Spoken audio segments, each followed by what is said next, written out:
Dominique and Jasmine and Lexi, right? Yes. Yes. Well, thank you all for the lovely comments about last week. I think it's always interesting to talk about the barriers to folks really engaging in their power and to unearth some of the some of the very insidious ways that our communities place barriers out there for the most impacted to really be able to show up and engage in their right to have access to these some of these tools of power, right? And today I'm always thinking about, like, I can share my own voice, I can share my own personal perspective and journey, and I also try to mix it in with like the overall work I do. But I also think it's so important for folks to hear a multitude of voices, and even in that, as I said last week, hearing from three Black folks who have three Black women who are navigating this journey of engaging civically with the barriers that we have structurally in our society as for civic engagement. These are just three of the millions of stories that are out there. So we don't want you to take this and run with it and make this everyone's truth.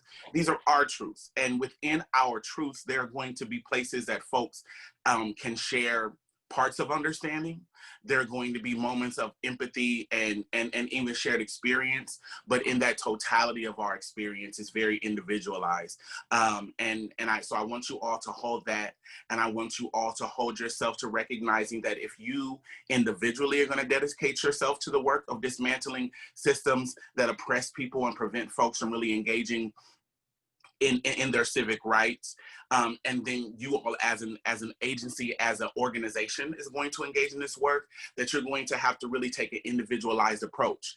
And that takes a lot of energy, that takes a lot of money, it takes a lot of time, because you have to see people.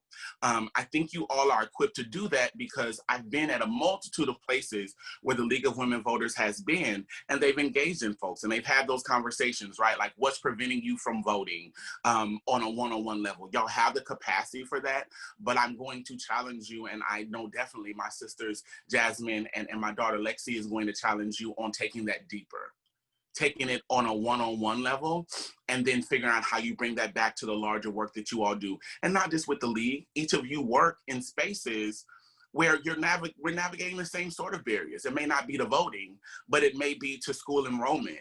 It may be to working in the agency. It may be to getting a raise. Like, these things are happening everywhere we are. And so if we can dismantle these barriers in more places than just voting, I think this very valid hunger that we have for liberation can happen for us as people. The last thing I will say is that I know that some folks, especially cisgender, and when I say cisgender women, cisgender means that the sex that you were assigned at birth, that you identify with that gender today, right? So a lot of I've had conversations with cisgender women, especially around barriers to trans people feeling a bit of erasure, right? I'm a woman. I'm a cisgender woman. I'm still struggling with being seen. I'm still having my power mitigated. People are attacking my reproductive rights, so on and so forth. Why are we talking about these issues when I feel like I'm actively being harmed, right? I'm actively being attacked. I want to say to you that if we are creating spaces of opportunity and liberation for the most oppressed, inherently anyone who is above them in the oppression scale is going to benefit from it. So want to affirm every bit of harm and struggle that cisgender women navigate, while affirming that the experience of cisgender white women versus cisgender Black women is very different, right? But also saying that by focusing on some of the things that we're going to share with you today, you're inherently going to make the experience better for those like Jasmine and Lexi and I, but Bridget and Nikki and everyone else, because privilege doesn't dissipate if we're focusing on getting access to privilege for the most oppressed. And as a matter of fact, it just opens the gate. You're going to have to open the gate wider for us, so therefore more of us can get in. Amen. I don't know if y'all remember being kids, or if you've ever snuck into a place or some place you wasn't supposed to be. But when you open the gap wider, more of us can get through. We don't have to sneak through. So many of us on this call, I'm looking at these faces. I know some of these people. You've lived the experience of, I had to sneak through. The opening wasn't wide enough. I got through. I'm trying to make the opening wider so I can bring more people in, but you're still sneaking. Fuck sneaking. We're done sneaking. And that's what this conversation is about today. I think listening to the speeches from the Democratic Convention, listening to Miss Obama, and listening to these incredible folks talk about really where we are and where we're trying to get to. And again, I am a registered Democrat, but I know that no party completely is looking at the oppressions that I'm experiencing and trying to dismantle them in totality. So I am dedicated to people. And so are these folks who I invited to join me today. Jasmine is our new director of advocacy at Black and Pink, but she's not new to the work. She is a revolutionary. She is a Black trans woman that's changing the scope of change in the South. And I know in the Midwest, we think we have it hard. Baby, what the girls are fighting in the South, that's a whole nother conversation. And she's really putting herself on the line every day for the people that she serves. And now I'm blessed to say for our clients at Black and Pink and our family at Black and Pink to create change. I asked Lexi to join us because she's young and she's figuring out what her values are and what she cares about and what she's passionate about. And these are the type of folks that y'all need to be speaking to at the League of Women Voters. These folks who are in this space where they're saying, I'm maybe voting for my first presidential election. I may be figuring out how powerful and impactful local elections can be. I'm possibly deciding how I want to maybe run for an office one day, how I'm preparing myself for these things. These are the folks that y'all really need to be engaging with, because it's a powerful space to be in, to be developing your values and be in that curious space. And Lexi is a wonderful, incredible advocate and young woman in our community. But she's also very transparent, is that she's figuring out who she is in the movement. And so I asked her to be here to share that part of her experience so you all can see how you have three, honey, this Fenty is really hitting. And this was a last minute moment. Okay, you got three people at different parts of the movement who are going to bring three different perspectives. And so I thought that would be helpful. And also growing up in different parts of the community, from the South, from the Midwest. And I think really developing my understanding of values inside of prisons. So I was in Nebraska, but I feel like it's a different world.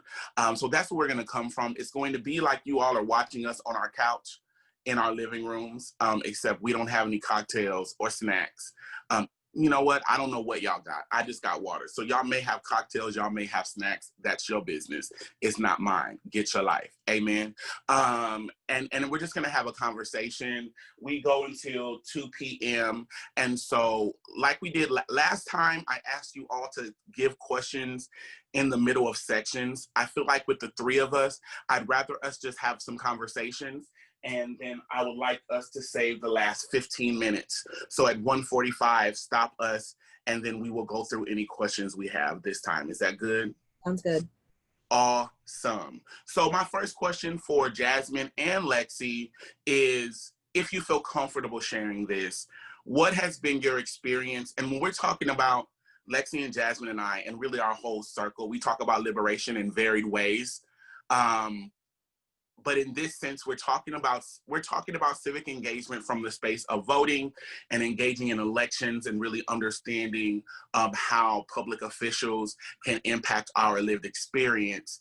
Jasmine and Lexi, can you share, again, if you feel comfortable, or what parts you feel comfortable sharing, your experience with civic engagement, with voting, with elected officials, with feeling like, with your understanding of how these things affect who you are, or the areas in which folks have not affected who you are through the lanes of civic engagement, like policy and political aspects.